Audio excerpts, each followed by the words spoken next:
Dimanche 6 novembre, 4h du matin, je débarque à Cutervo. Cette nuit-là, Iris, la chef du parc national de Cutervo, et Koussi, son bras droit, toutes deux ingénieurs, ont fait une nuit blanche pour poursuivre, à l'aide de gardes-parc, des braconniers qui tentaient de s'enfuir avec du bois illégalement coupé à l'intérieur de la zone naturelle protégée. Ce parc, m'explique Iris, existe depuis 1961. C'est le premier espace protégé du Pérou, et ce grâce à l'acharnement du docteur en biologie, Salomón Vilches Murga.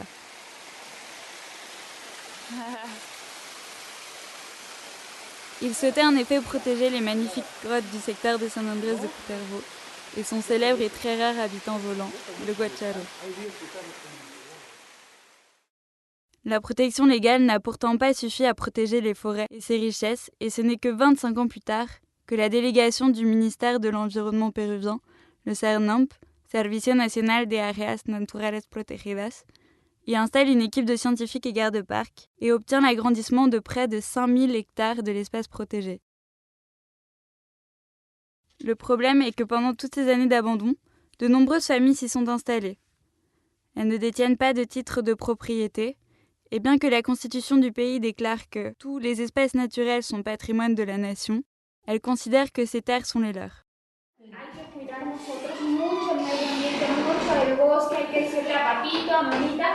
Jeudi 10 novembre, changement de programme. Iris m'annonce que dans 3 jours, c'est l'occasion jamais pour moi d'aller faire des ateliers de sensibilisation environnementale auprès de classes de village de San Andrés de Cutervo, partie est du parc, là où se situent les fameuses grottes. Un autre challenge, assez efficace pour améliorer mon espagnol. Parler pendant 15 minutes dans 7 classes différentes d'enfants entre 5 et 10 ans et leur faire un atelier manuel d'1 heure environ.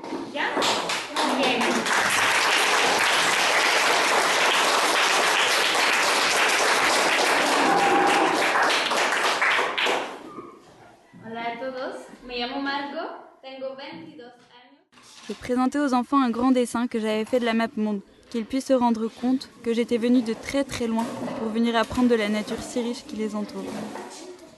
Puis je leur présentais un dessin des pollutions types que l'on retrouve dans les grandes villes, avant de lancer une discussion sur les déchets, leur recyclage. Je leur distribuais ensuite feuilles et crayons pour qu'ils me dessinent quelque chose de naturel qu'ils apprécient. Et je passais dans les rangs avec les posters du parc.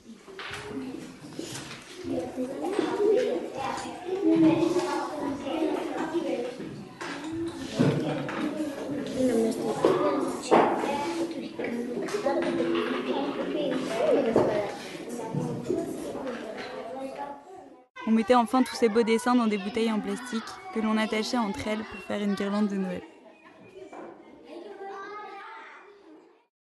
Avant de partir, lorsque je voyais « Atelier d'éducation environnementale » dans les fichiers mission, je ne pouvais m'empêcher de me dire que c'était bien prétentieux, européenne que je suis, de venir éduquer les populations locales à l'environnement.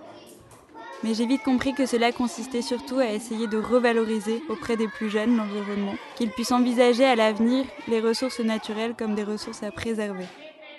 Épaulée de Charito, mes appréhensions se sont vite envolées, et devant les beaux sourires, poèmes que j'ai pu recevoir en échange, je ne saurais pas dire à qui cette expérience fut la plus bénéfique.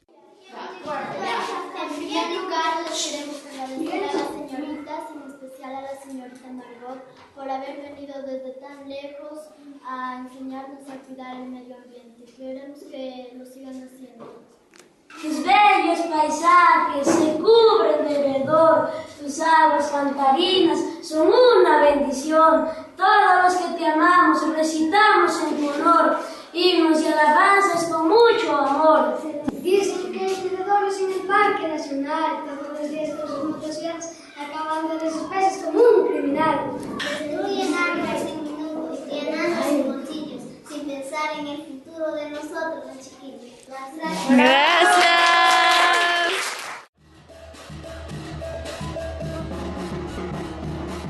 Quand je n'étais pas à l'école et que les gardes-parcs ne partaient pas toute la journée, je les suivais dans leurs activités de patrouille dans les secteurs des grottes ou autres.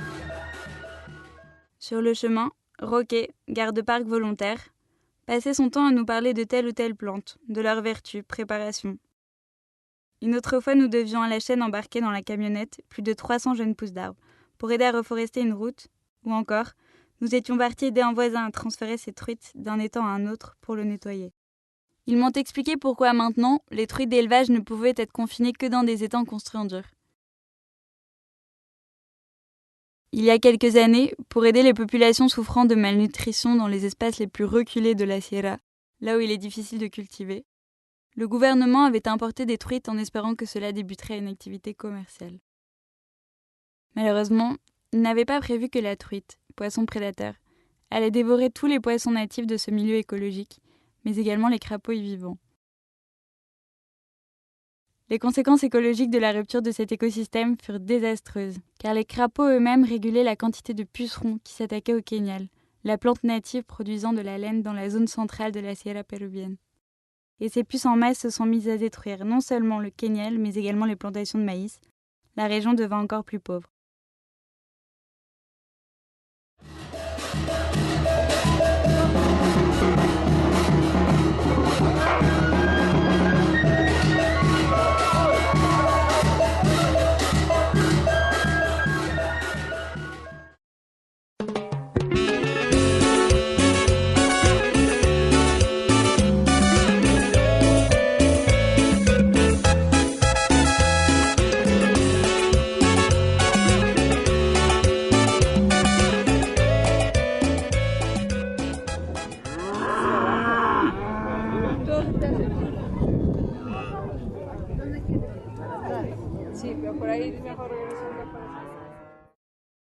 Après une semaine, je retrouvais mon bureau, mes articles, lois et leurs innombrables pages. Cet apprentissage juridique se fit de manière plus interactive que ce que j'eus cru. Les gardes des 4 coins du parc durent revenir pour que l'on suive tous ensemble dans les locaux centraux de Cutervo une formation avec 2 avocats de Lima sur les modalités d'application du règlement administratif sanctionnateur. Celui-ci réglementant le traitement des diverses infractions se produisant dans l'enceinte du parc.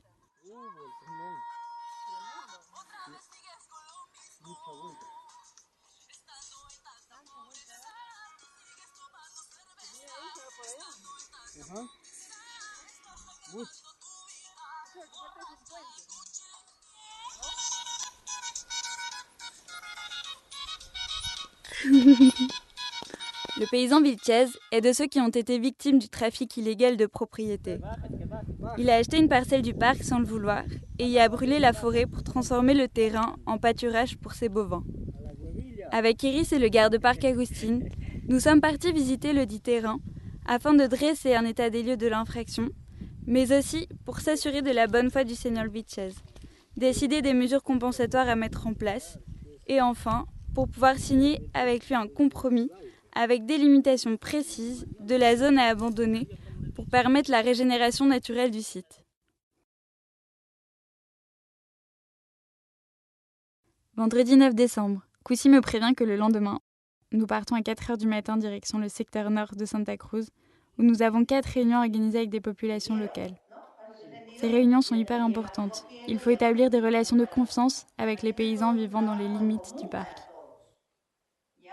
Ces réunions permettent de les informer de leurs droits, de dialoguer, d'établir quels terrains sont limitrophes du parc, quels paysans ont un vrai titre de propriété, quels sont ceux prêts à collaborer dans le cadre des opérations de reforestation, à collaborer pour informer les équipes de l'intrusion de braconniers. Samedi matin, après 5 heures de voiture très mouvementée, nous attaquons une ascension de 2 heures pour retrouver les populations du village de La Viña.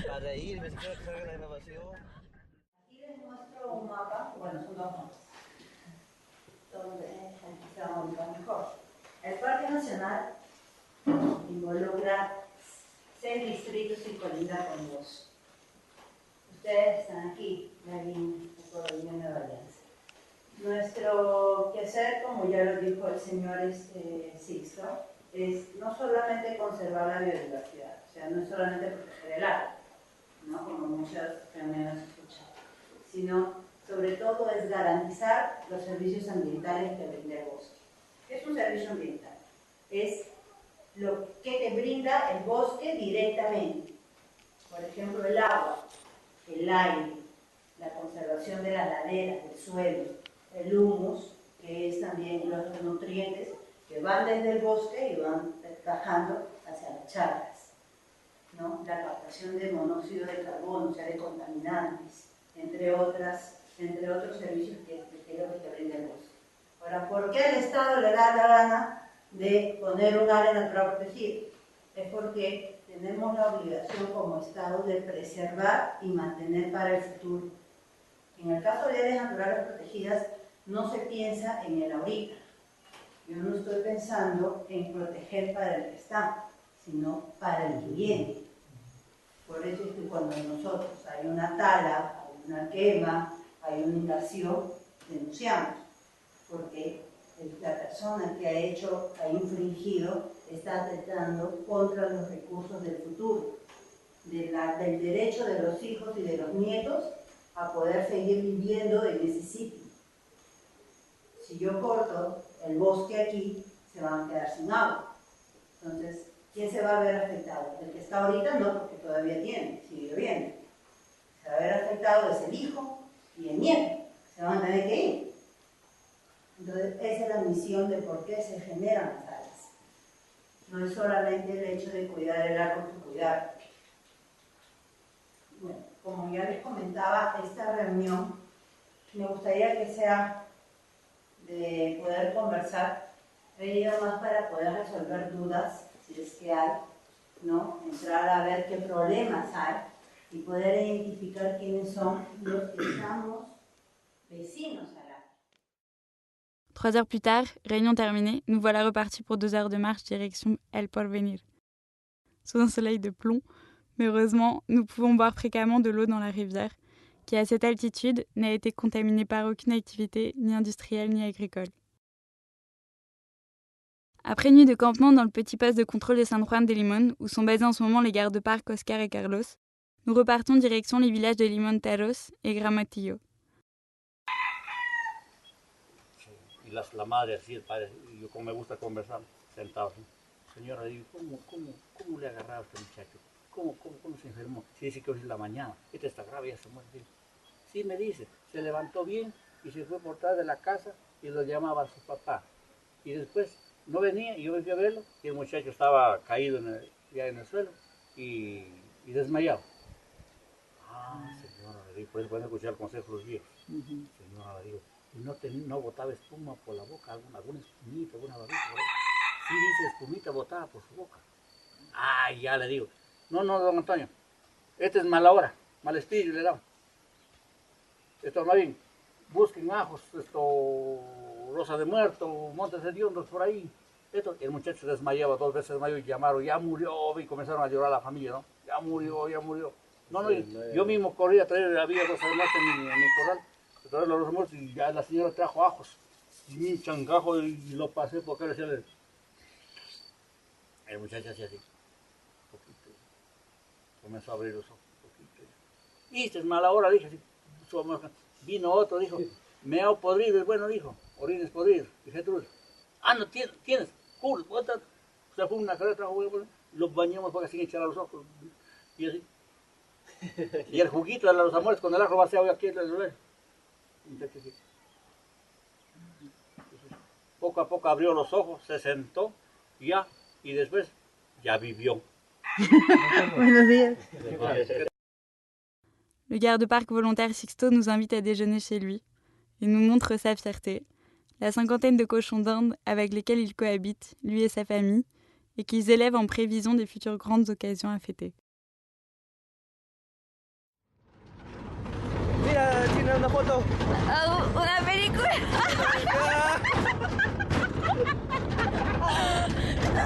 ¡Uy, mira, volando salimos! Oye, pero Juanito viene feliz ahorita. Pero eres madera. L'objectif de cette réunion était de rédiger un compromis avec ce village de la zone d'amortissement du parc pour compenser la création d'une route dommageable pour la biodiversité. Cette réunion a pour objet de les engager à compenser leur impact par la plantation de 170 arbres le long de la route. Le compromis prévoit entre autres la création d'un comité de protection dans le village pour aider à préserver le parc en établissant un système d'alerte si problème. Et cette réunion permet également de clarifier auprès de tous ces propriétaires les limites du parc afin que celles-ci soient inconditionnellement respectées.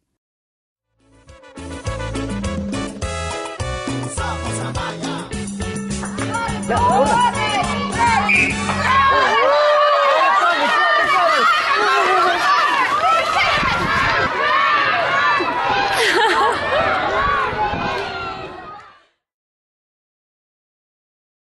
emoliente se prepara de la siguiente manera.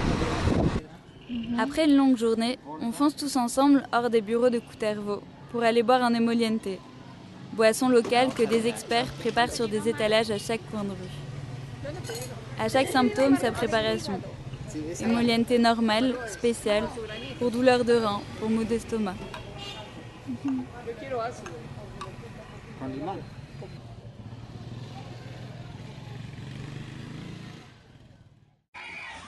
Une fois avalé notre remède 100% naturel, nous allons retrouver les amis d'Elena et Charito pour chanter et danser selon leur tradition. Elena!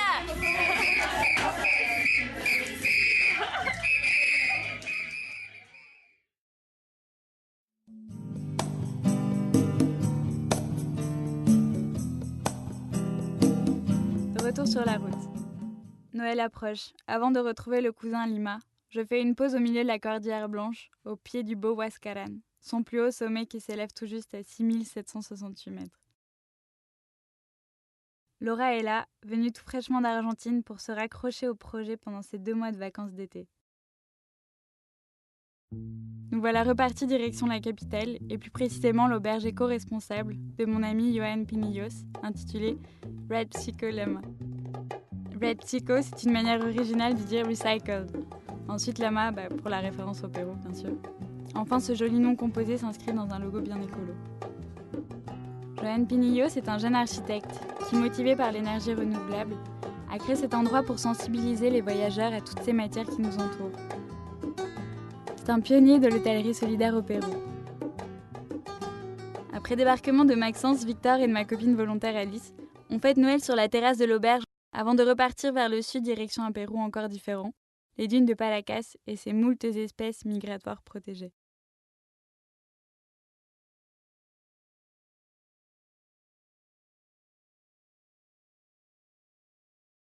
Accueillis dans la Backpackers House d'Alfredo, nous étions dans les meilleures conditions pour apprécier toutes ces espèces de faune marine vivant sur les îles Ballestas. Mouettes cormorans, pélicans, otaries, piquero peruano. Cette région fut longtemps régie par une compagnie britannique et exploitée par les travailleurs chinois. En effet, au XIXe siècle, ils ont découvert qu'avec les excréments du piquero, qu'on appelle le guano, on obtenait le premier fertilisant mondial. Mais aujourd'hui, ce sont mes potes du CERNOMP, la délégation du ministère de l'Environnement péruvien, qui ont repris les choses en main et entretiennent la réserve à l'aide de thésards et volontaires motivés. Au total, 335 000 hectares à protéger, sans compter qu'il faut lutter contre le phénomène El Niño, ce courant chaud qui, à peu près tous les 5 ans, d'en faire des ravages et tue des millions d'espèces. Des espèces qui se nourrissent dans la région de plancton, qui n'existe pourtant que dans les courants froids. Ce dérèglement climatique est un désastre, également pour toutes les espèces migratrices qui arrivent à Paracas à bout de souffle, ne peuvent pas se nourrir à leur faim et sont donc obligés de repartir.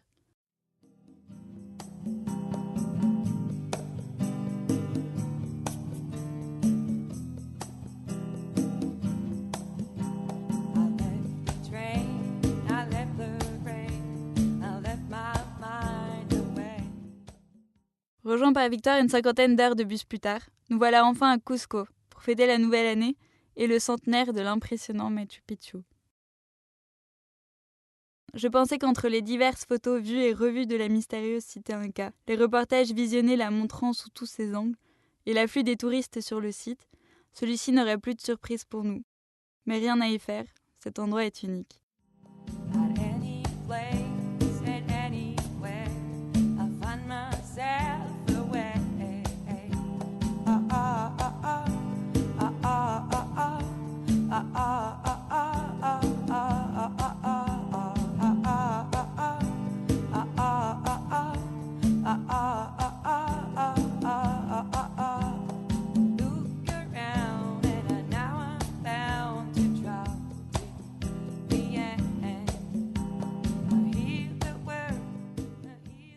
Nous partons pour 3 jours de trip. Une personne manque pour remplir la voiture.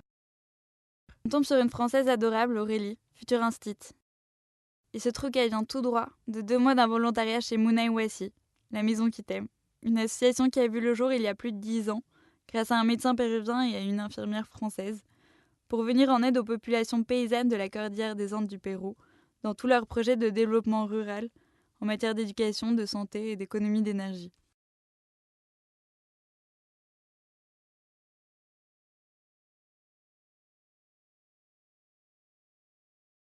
Le lac Titicaca et le Salar d'Uyuni se rejoignaient à l'origine, mais la lagune de ce dernier s'est évaporée pour laisser place au plus grand désert de sel du monde.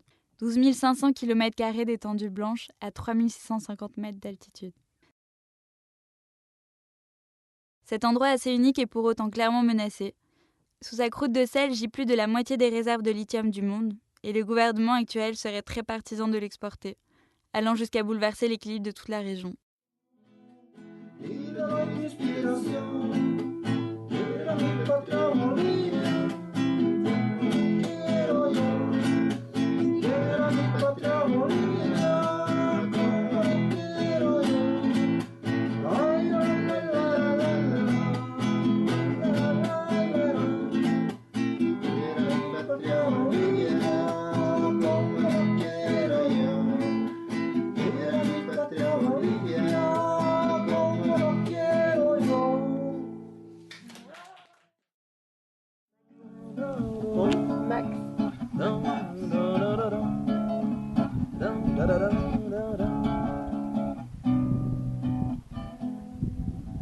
Mais croyez-moi bientôt, les flics auront du boulot, car tous les vagabonds parlent d'une révolution.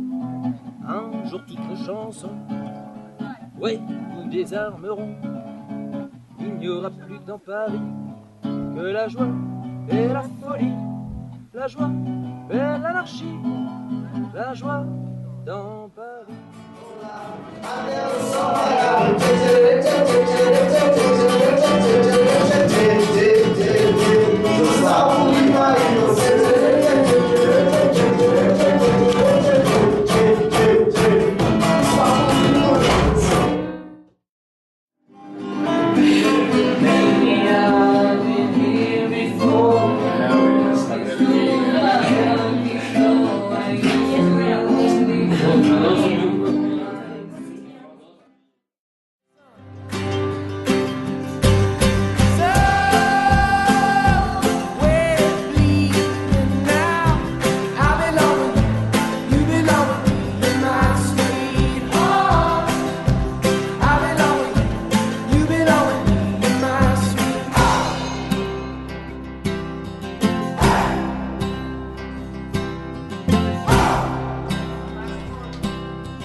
Voyager, c'est une chance.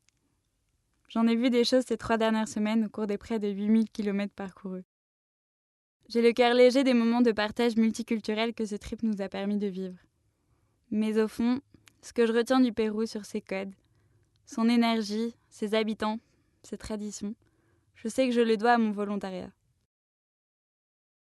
Le 10 janvier 2012, avec Victoire et Laura, nous quittons La Paz direction Coroico. J'ai hâte d'arriver dans ma 2e mission.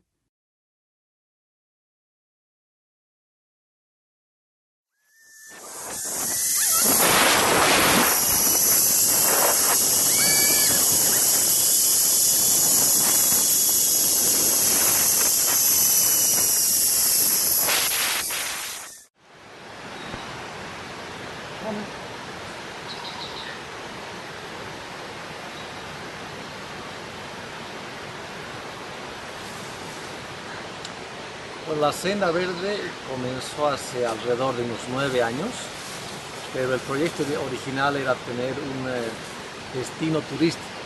Nunca habíamos planificado tener un santuario de animales silvestres, entonces la idea era tener un destino turístico principalmente para los turistas de aventura, para los que bajan en bicicleta, que son los que utilizan el camino que se llama el Camino de la Muerte, o también conocido como el camino más peligroso del mundo, que a propósito son alrededor de 25.000 personas que bajan al año. Entonces la idea de Vicky y de mi persona era tener un destino turístico para ellos principalmente. Y así estuvimos trabajando el primer año, pero durante ese primer año yo rescaté un mono capuchín por casualidad. que aún lo tenemos, es en este momento el ciruelo, es el mono alfa. A los 2 o 3 meses pasó algo similar con una mona, una capuchina también, cereza, que también está con nosotros.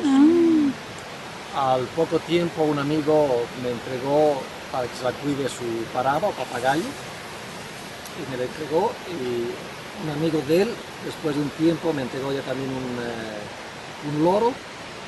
El cura, el sacerdote de Coroico, me entregó una tortuga, y todo para que yo las cuide. En realidad solamente era un tema de cuidar animalitos. Entonces durante el primer año que estábamos trabajando con el tema turístico, de repente tuvimos 6 animales silvestres, que era solamente cuidado. Y de ahí en adelante la cosa empezó a crecer muy rápidamente, porque con Vicky nos dimos cuenta de la situación en la cual estaba Bolivia, en lo que es el tráfico de animales, cacería, y todo el negocio de animales, ¿no? Entonces con Vicky tuvimos que viajar a la selva para hacer una investigación más profunda de lo que estaba pasando.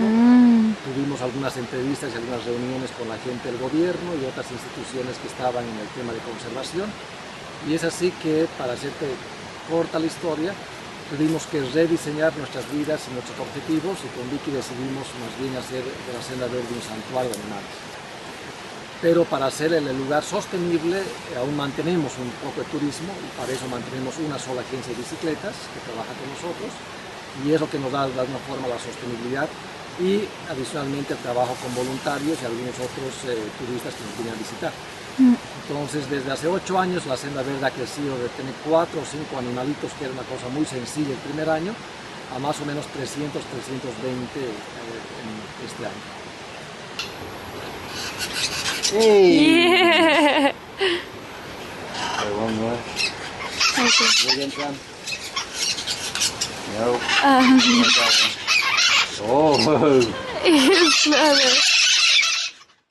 Pour mériter la casquette de volontaire, il faut passer à l'épreuve.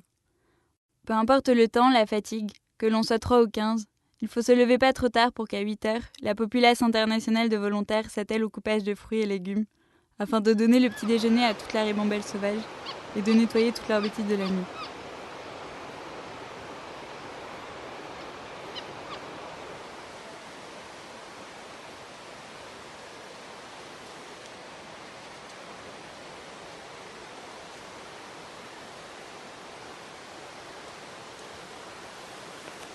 Le plus difficile, mais également le plus intéressant pour nous, c'est que la majorité des animaux rescapés sont des animaux sauvages, imprévisibles donc, et nécessitent toute notre attention. On doit apprendre à écouter, à essayer de pénétrer dans leur univers pour mieux les comprendre, et ne pas faire de gestes brusques, stupides, que l'on pourrait regretter.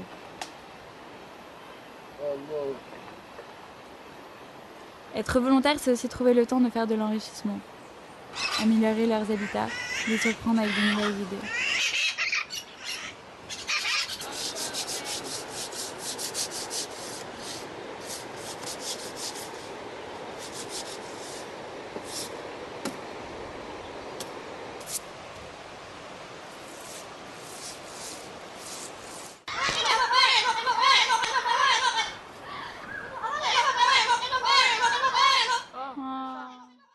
De trabajar directamente con animales silvestres, que es totalmente diferente. Entonces el proceso también nuestro de las personas, no solamente de Vicky, mío y las personas que trabajan en la Senda Verde, ha habido también un proceso de aprendizaje, y aún seguimos en eso, ¿no? Hemos tenido que aprender mucho de lo que son los animales silvestres, dependiendo de las especies, hemos tenido que leer muchísimo, investigar mucho, hablar con biólogos, veterinarios, con gente que sabía de esto.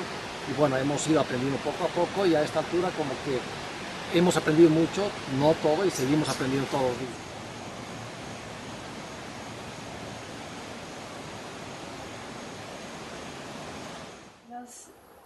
Los animales tienen su personalidad, pero al mismo tiempo hay distintos niveles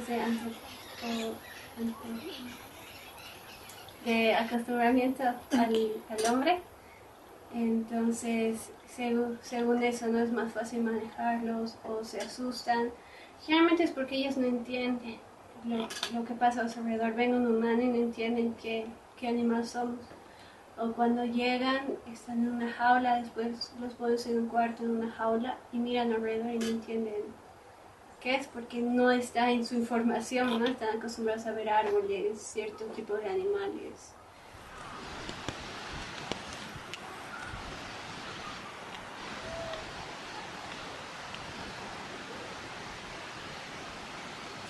Bueno, los animales, y eso he aprendido mucho, principalmente del animal silvestre, tienen muchísimo todavía todo el tema natural dentro de ellos. Por eso es un animal silvestre, es un animal salvaje, pues tiene todavía todo ese instinto dentro de ellos mismos. Entonces todo lo que es madurez sexual, lo que es justamente buscar otro grupo, la defensa, el poder compartir con otros grupos, el conocer el monte, la selva, es un instinto natural muy fuerte. No es exactamente lo mismo que va a tener con un animal que esté en la selva. Hay otras características que ese animal tiene, ¿no? Por haberlo sacado ya de su hábitat o de su medio ambiente. Pero sí conocerán muchísimo lo que es los instintos naturales. Entonces, ellos más aún cuando están con otros monos, como están aquí en la Senda Verde, empiezan a desarrollar mucho esos instintos. Generalmente, los animales que llegan, dependiendo de la especie, por ejemplo los capuchinos, los cebos, siempre muchos llegan muy maltratados o con heridas, con traumas físicos y psicológicos, porque son animales que no se dejan capturar fácilmente. Entonces muchos han llegado con dedos rotos porque al agarrarse de la mamá o de un árbol o de una jaula o donde sea que está, la gente los jala bruscamente y les rompe los dedos. O por ejemplo, ¿no? La monita que nos ha llegado hace 4 días es una infantil, una neonata, que ha estado mucho tiempo sin comer, entonces estaba con hipoglucemia, con el azúcar muy baja, e incluso estaba con convulsiones. Eso, digamos, como es un animal joven, se puede arreglar fácilmente y tratar, o sea, en 1 día, 2 días el animal ya está empezando a estar en un ritmo normal.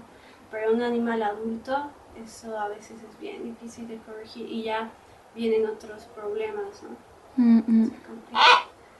En las aves llegan muy flacas generalmente, con problemas respiratorios o de hongos mucho. Y el problema con las aves es que tenemos que controlarlas muy bien, aislarlas, porque las bacterias, los virus de las aves se diseminan muy fácil. Entonces, por un ave que llega se pueden morir 10. Bueno, una de nuestras monas, todos son muy especiales, pero Maruca es sumamente especial, ella es la mona alfa de las monas araña. Es una mona que ya tiene alrededor de 18 años. Ella fue la primera mona araña que llegó a la Senda Verde. Y llegó en una situación muy complicada, yo la rescaté después de casi 7 u 8 meses de intentar convencer a una familia muy pobre que vivía a 1 hora de Coroico, que la tenían amarrada a un árbol muy pequeñito y la tenían allá. La mona ha tenido un problema porque tiene la nariz torcida, porque la han pegado. Tiene también la boca torcida porque al quitarle los dientes le han tenido que quitar los caninos y le han quitado a la fuerza, entonces le han doblado toda la quijada, entonces tenía problemas. Tenía muchos problemas de piel y obviamente tiene un problema hasta ahora ella todavía de corazón, hígado y riñones. Entonces Maruca es muy especial por la forma en cómo ha llegado, es muy especial en la forma como ella ha ido teniendo un lugar en la Senda Verde, le ha costado mucho adaptarse. Ella ha estado con una pita alrededor de unos 8 o 9 meses y poco a poco se ha ido convirtiendo prácticamente en una mona muy linda porque ha empezado a dominar también el lugar. Ahora ella es totalmente a la suelta. Y ella es la matriarca del grupo de los monos alfa, de los monos araña. En este momento tenemos 12 monos, hoy día nos está llegando otro mono más rescatado, se quedan 13. Sí. Y ella es la que prácticamente maneja el grupo, ¿no? Por eso decía que es una cosa tan interesante, porque de ser una mona que toda su vida ha vivido sin otros monos, toda su vida ha vivido amarrada, toda su vida ha sufrido mucho, ahora prácticamente ella es la reina de los monos araña, porque es la matriarca y ella es la que toma las decisiones. You can say years gone by and still words don't come easily. Forgive me. You can say, baby.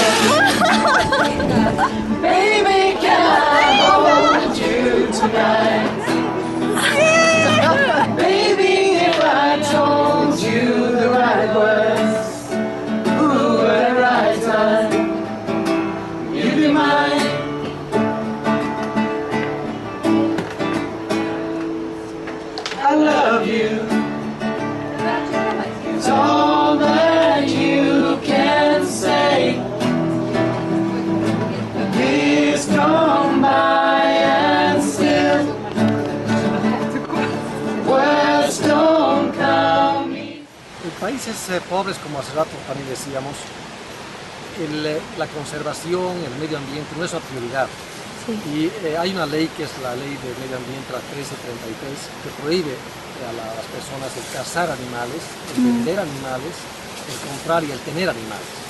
Pero lastimosamente la gente no hace caso a la ley y mucha gente ni siquiera sabe que existe esta ley. Entonces está viendo el problema que cada vez se está empeorando, que está habiendo animales que salen mucho del monte para el tráfico ilegal y para el mercado de mascotas.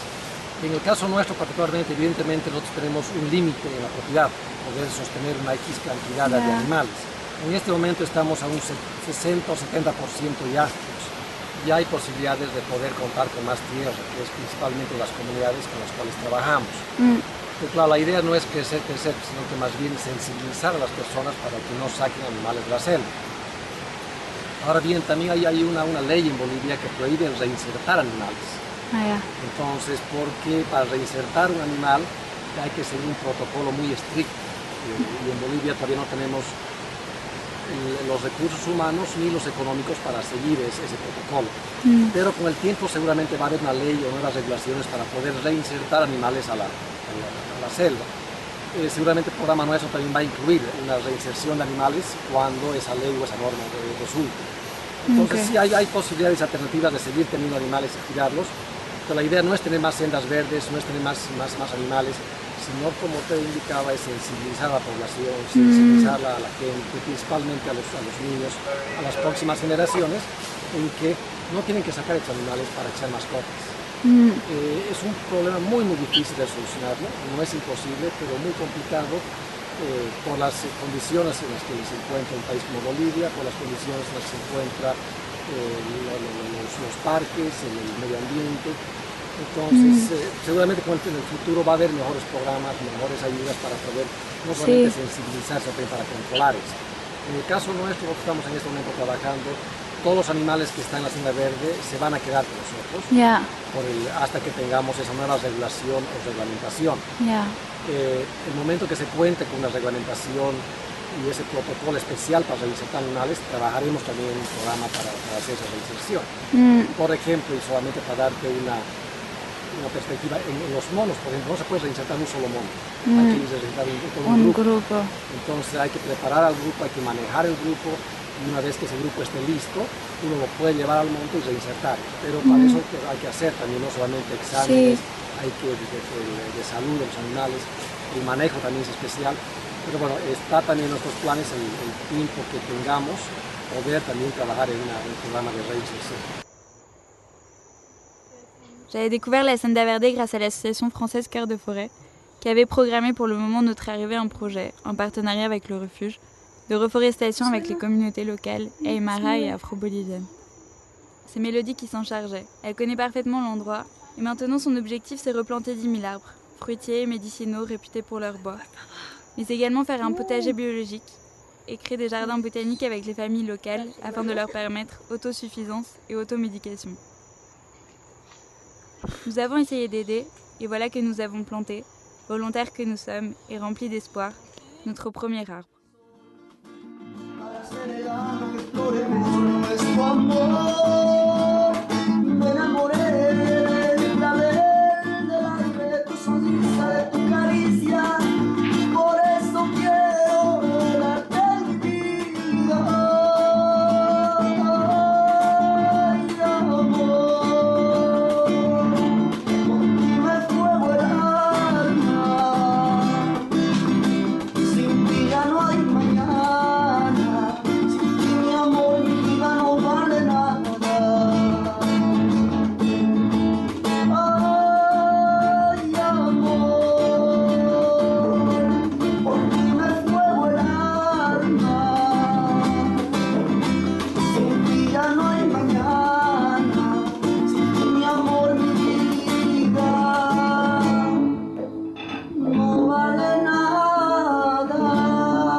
Trois jours de bus non-stop, un passage de frontière. Le 25 février 2012, on ne sait plus trop comment, le chauffeur du bus nous laisse au milieu d'une route, là où nous attendent Anouk, avec qui j'avais créé tout ce projet, et Philippine. Ensemble, nous avons sillonné le paisible nord argentin pendant quelques jours, entourés de formations rocheuses aux 7 couleurs de salar, cactus et bigones.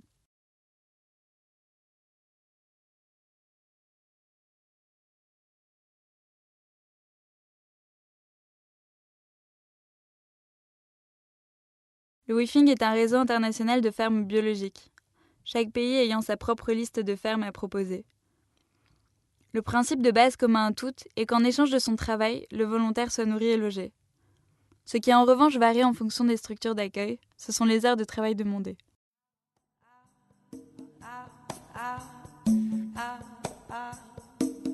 J'arrive le 1er mars à Mendoza, région si réputée pour son Malbec de qualité. Le village le plus proche du vignoble biodynamique dans lequel je vais travailler est à 3 km du bled qui s'appelle Ugarteche. Quand j'ai débarqué à la finca, je me suis retrouvée au beau milieu de vignes, brebis, montagnes et du silence des 4 murs de ma petite chambre. Heureusement, il y avait Yanina et Gustavo, jeune couple, mi-argentin, mi-mapuche, responsables de la ferme. Très accueillants, ils m'ont d'abord invité à partager un maté, puis j'ai fini par ne plus jamais quitter leur table. Dans le vignoble, ils commencent à travailler aux aurores, lorsque la fraîcheur matinale leur donne encore quelques instants de répit avant d'entamer leurs 8 heures de travaux journaliers, et tout ça sous une chaleur de plomb. Couper, labourer, nettoyer, ramasser, avec agilité et sans broncher. Je me suis soumise au même régime, et malgré mes 4 derniers mois de mise en pratique active de l'éco-volontariat, à la fin de la journée, je ne pouvais plus lever un pied.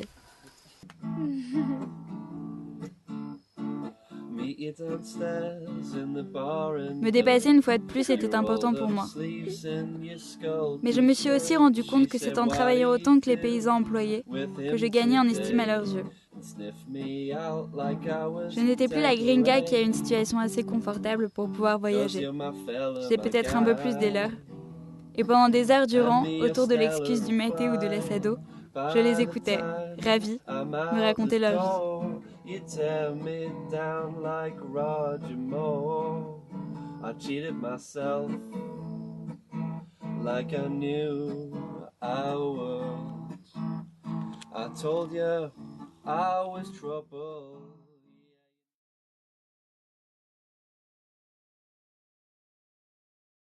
Por favor, Gustavo, ¿me podrías explicar tu trabajo aquí en la finca? En los cuales yo me tengo que hacer cargo de todo lo que es la parte biodinámica de los preparados, que tengan la humedad correspondiente, que tengan el aroma, que sean acorde a lo que nos piden a nosotros, nos exigen las certificadoras. Es un poquito organizar todo ese sistema para que durante a lo largo del año el producto elaborado en sí, que sea el vino, el pamanta, se vea con la mejor calidad posible. Para eso es importante seguir los pasos biodinámicos y las aplicaciones de los distintos preparados 500 que le llamamos nosotros, que se puede ver reflejado en los afiches acá atrás mío. No sé si puedes tomar acá lo que son los preparados 500, el 500, 501, 502, 503, 504, 505, 506, 507, 508 y lo que es el flyer. Por lo general, estos preparados son los que agregamos nosotros a lo largo de todo el año.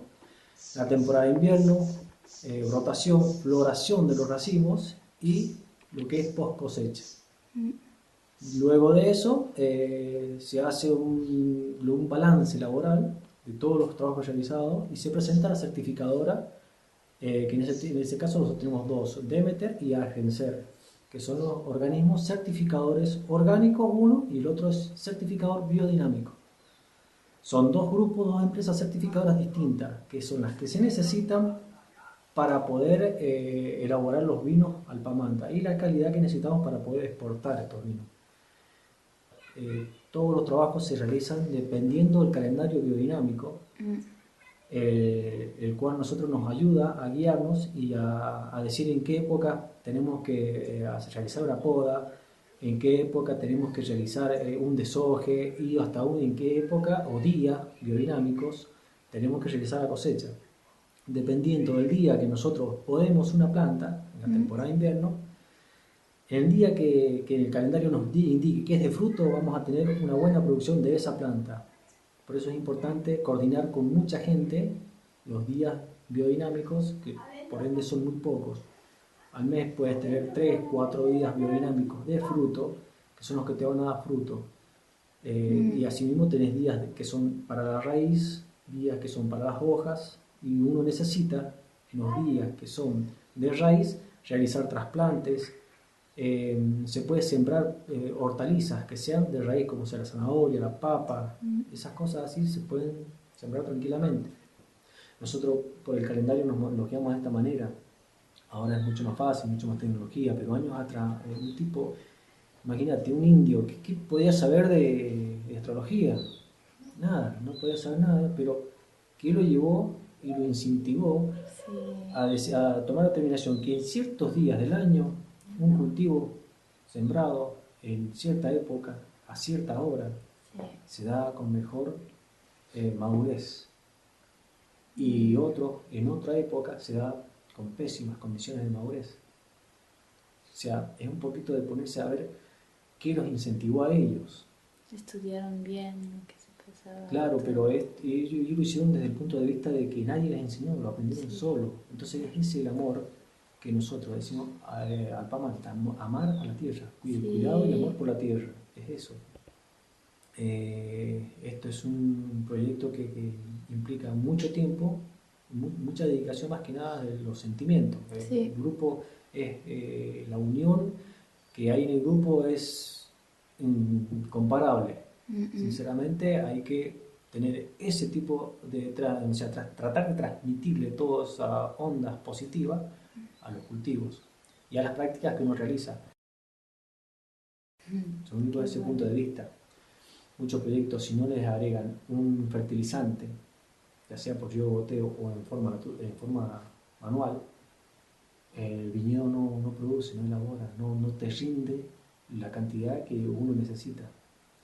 En cambio, en otro proyecto, sin nada de fertilizante, rinde las condiciones, las características y el doble de producción. ¿Y para ti cómo es esta finca? El vino que hace su proyecto, ¿hay algunas otras que lo hacen también? ¿Con qué trabajas? En Mendoza, en las que trabajo yo, no. Es la única que hace la parte orgánica biodinámica. No hemos hecho otro trabajo. Sí orgánico, pero nunca biodinámico. Esta es la primera finca en la que trabajamos con esa modalidad.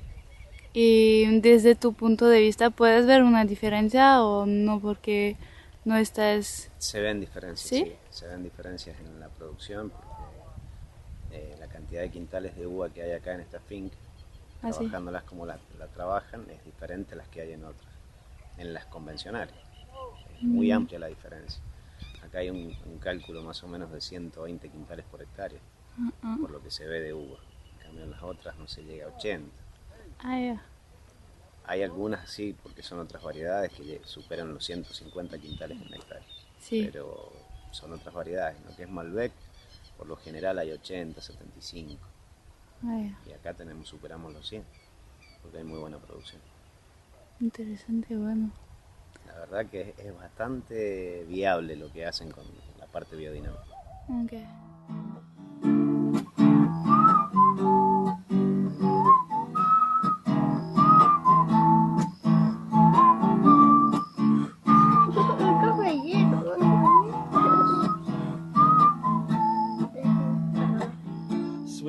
Destination finale, la Patagonie.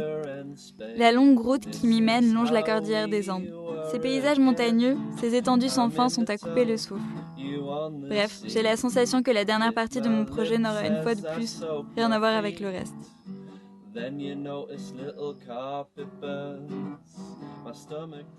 Ernesto reçoit fidèlement des woofers depuis quelques années.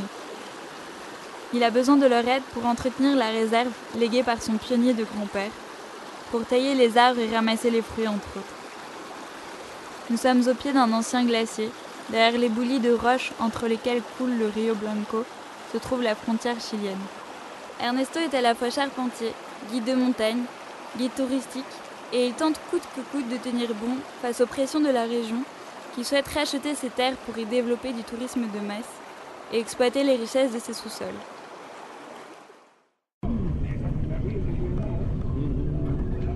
4 avril. Je prends un des derniers bus qui descend vers le sud. La haute saison touristique est terminée. Le froid patagonien est de retour.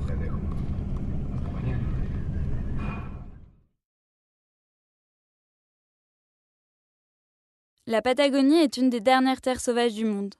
On y trouve un village tous les 200 km et les estancias occupent en moyenne une étendue de 20 000 hectares.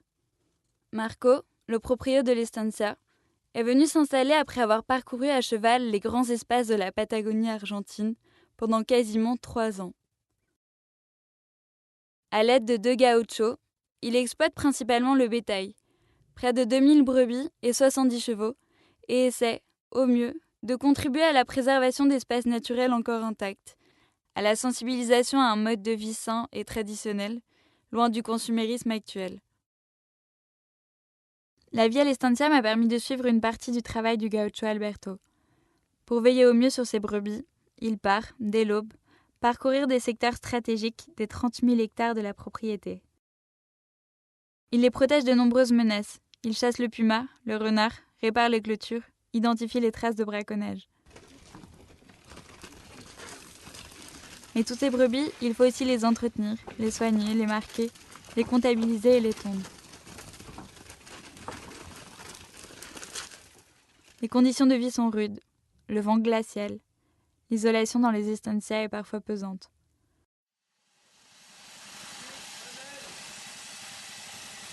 Le jeune gaucho venu aider pour la tonte des œufs, la pela de ojos, sans laquelle les brebis ne verraient rien l'hiver, m'explique que maintenant, il n'aide que de manière ponctuelle lorsque le travail est bien rémunéré.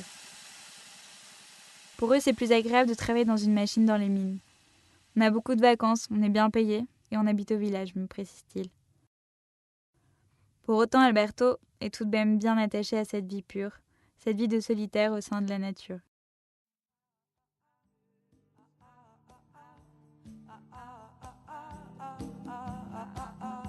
Pour ce projet, je me suis battue. Pour vivre chaque mission ainsi, je me suis investie. J'ai donné tout mon cœur et toute mon énergie pour profiter pleinement de la chance que j'avais de vivre autant de choses différentes et si belles. J'ai enfin réalisé que tout était possible, et cela souvent au-delà de mes espérances. La vie est belle, merci de me l'avoir montrée.